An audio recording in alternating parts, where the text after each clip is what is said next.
Ковачевски заминува СДСМ во јуни ќе бира председател и раководство. Изборите во кои доживеа катастрофален пораз причина социјалдемократите да заминат на брзи внатрепартиски избори. Максимата капетанот останува со бродот кој тоне. За СДСМ не е прифатлива опција. Ковачевски реторички го најави напуштањето на председателската позиција, но изборите од партијата велат дека и де факто ќе се случи откако наредната недела извршниот и централниот одбор ќе закажат конгрес. Првата точка ќе биде анализа на изборниот резултат, а втората одговорност. Целта е да се констатира престанок на функциите од председател па се до први луѓе на општинските организации. Процесот на обнова мора да е на сите нивоа.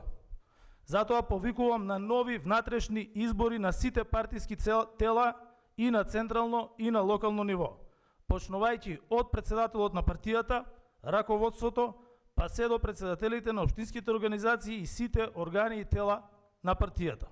Дел од највисокото раководство уште синоќа го претрака идниот конгрес како највисок орган на партијата и вложи оставки на Фејсбук, почнувајќи од двајцата подпредседатели. Како подпредседател на Социјалдемократскиот сојуз на Македонија, обврзан на етички и демократски вредности, одлучив да поднесам оставка од функцијата подпредседател на партијата. Мојата оставка комплетно ќе се ефектуира кога останатите мои другари и другарки кои го сочинуваат партиското раководство, ќе го направат истото. Како држава можеме да продолжиме напред само преку заедништво и добронамерност. Потребни ни се внатрешни и надворешни партнерства, силни институции и интеграција на земјата во Европската Унија. Сонот за подобар живот дома е на сите нас. СДСМ ќе се реформира, затоа што му е неопходна на општеството. Како државотворна партија која секогаш ја негува демократијата, ја гарантира слободата на граѓаните и никогаш не поттикнува меѓуетнички судири, како столбови на нашиот опстој. И првата жена во партијата признава одговорност за минува од форумот на социјалдемократките, но продолжува на партеничката позиција. Затоа денес се повлекувам од мојата функција како председателка на форумот на жени на СДСМ, функција која извршував честно, достоинствено и во служба на граѓаните, но од моето делување сватив дека на граѓаните не им се потребни само добри закони, туку и силни реформи. Но оставките на социјалните мрежи не се решение за дел од челниците во партијата. Одговорност прифаќаат сите, но потребно да се помогне на партијата да се подготват органите за избори и именуваните функционери го делат истиот заклучок. Нема помалку или повеќе лош катастрофа. И тоа е вовед во нашата рехабилитација понатаму. Потребен е силен СДСМ, сме имале вакви ситуации, не сме имале ваков резултат, меѓутоа сме имале ситуации во кои што сме се чувствувале лошо. И ние, и членовите, и граѓаните, сите.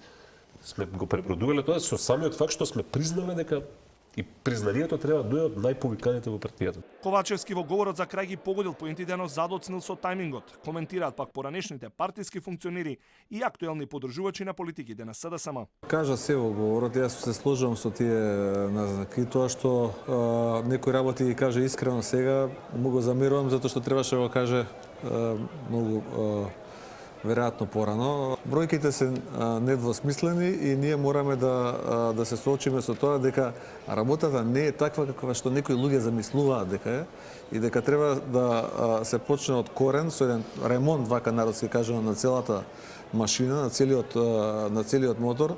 Но кој ќе трча за местото лидер на социјалдемократите се уште нема најави. Од партијата брифира дека секој кој ги исполнува условите ќе може да се кандидира на изборот, кој ќе се организира во рамки на конгресот. Но најважно за партијата во овој период е да го прочисти членството до некој мигрираа во движењето Знам, па потоа конгрес. Сепак можноста некој од досегашните подпредседатели одново да раководи со партијата постои како можност.